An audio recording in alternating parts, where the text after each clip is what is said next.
Hello everyone, my name is Relax and Panic, and this is another reaction to that time I got reincarnated as a slime. And it is episode 22.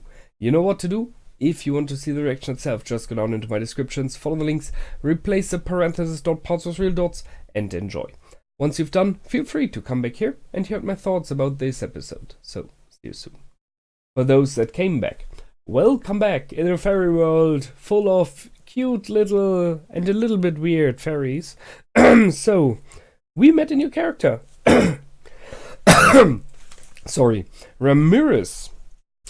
Interesting name. So, she's cheeky and cute and completely weird. Fittingly for the series.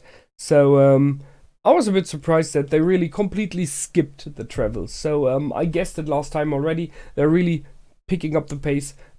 So they just skipped the whole travel and we are in front of the dwelling, which is more neither like a cave or, as they say, a labyrinth.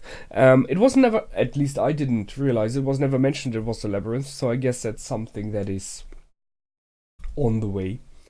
And they just walked through it, and by what Rimuru said, there were some kind of traps inside that normally lure you away, so that you lose your way, although it just seems to be a straight way. They showed it a bit with this mapping, mental mapping that he has, which I like the idea. So in his mind he creates a mental map of everything. So the fact that he is having benefits there made them not lose their way, which is why she popped up and was a little bit disappointed, I guess. So she offered him a little fight with this golem. So I like it. They brought in the golem that we have seen in the past, made by, he starts Minister Verta, right? Which didn't work out properly, which was the reason that the dwarves were banished. Or not banished, but fall from grace there. So this golem was thrown away, which is a bit surprising. I mean, if it is made out of muggy steel, you would not throw that away. I mean, that is incredibly worth a lot of gold, I guess. And possibly you could remake it into something else. I'm not sure about muggy steel. It might be if you forged it once, you cannot undo it. However, she snatched it, Rimuru snatched it, and finished it, which shows that, sure, she uses spirits to do it, so spirit engineering, but she's very clever. And the question is, if he could get her to join in with Vesta, there could be interesting things in the future, possibly just a lot of explosions. Minister Verta, sorry. Because the way that she acts is, yeah, I don't know if you could trust her with anything. Although she's entertaining, have to give it to her. So, this fight he won by just binding this thing to a place and then exploding it. That's a bit confusing to me, because, first things, it's made of muggy steel, so sure, you cannot hit it so easily. I would guess it is kind of at least resistant to whatever kind of magic. So, how did he finish it off? I can see he could bind it, although by the power of it, maybe it could have ripped those apart, I don't know. But he said in the beginning of the fights that the power level of this things is like off the scale. It's incredibly powerful, and then he one-shots it. So I'm a bit confused about the reasons there. Did those threads, those muggy threads that he used, arcane thread feather, lower the resistance, and thus he could one-shot it? That's a bit weird. However, sure, he's powerful, we know that, and he intimidated her to come out and talk to him then. And that is the thing here. Power levels are confusing. I had this in the discussions for the last episodes.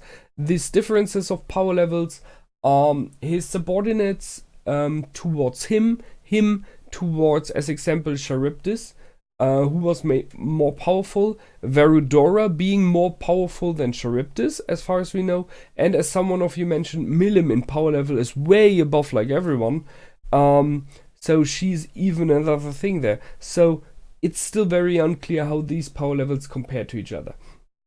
But I don't know. I mean, you can still, as we see here, get him with cookies, as he did with Milim. So he pulled out the old trick of bringing sweets to a demon lord, not knowing that she's a demon lord there.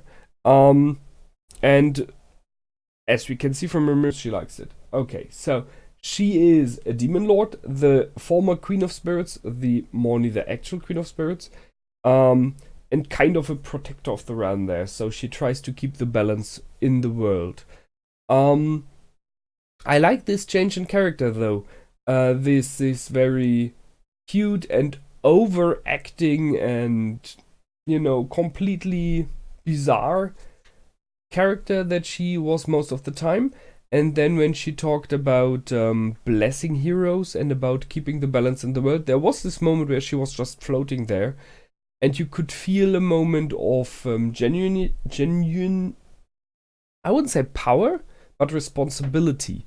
Like a moment of greatness there. So, nice. Seeing additionally that other demon lords are running around there. There is this cave with a huge Muggy Steel cluster and huge crystals everywhere. So if you just want to become powerful, I'm a bit surprised no one is taking this cave. And that seems a thing between those demon lords in general. They do not really take from each other. It's a bit weird because sometimes I get negative and evil vibes from them. And then there are those moments when you can realize, no, they're not really that evil. They are, just very self-centered. We learned, however, from her now that you can become a demon lord when you're a hero and you fall from grace. So it's like a choice you make. And Leon did it because he wanted someone summoned, someone specific, and he got a contract with an ancient spirit, which is interesting. So maybe we can learn a bit more about that. Who is he about? I mean, we've seen it in the moment when he summoned in the past that he is searching for someone specific. Maybe not a specific person, but a specific power level, maybe. Why? There must be a deeper reason, because from what we know, he is powerful. So it shouldn't be only about power there. He has a specific reason to do what he does. And we haven't learned yet. Maybe we will. However, Rimuru makes a contract here with Ramirez that she will get a new golem, which he can offer because he has Verta there, Vesta. I'm still not sure what his name is.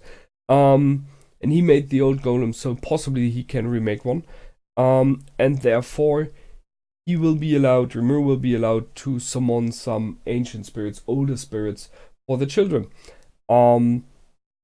Which is where we left off this episode. So either we can now summon some spirits, which will possibly be for some of them at least, or you can create a spirit, and that is interesting. So you use the dormant magic energy there and create a spirit specifically designed for the kid.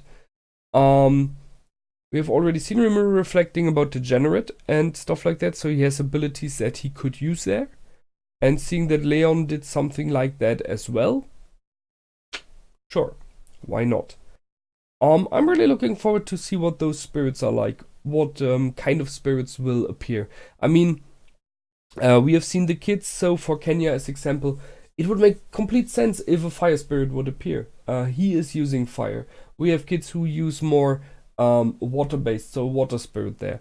We have someone with puppeteer abilities, telekinesis, so there's a lot of options there to heighten those characters and their development. And I really look forward to that, to see what's going to happen. It is, however, a very short-felt episode. content-wise, I mean, we met a new character, we learned a bit about the world in Leon. But apart from that, not much happened. This time was a bit slower. I like it. So I look forward to what's going to happen the next time. What kind of spirits will pop up. That's it from me this time. Until the next time, feel free to comment, like, and subscribe. My name is Relax and Panic. Goodbye and out.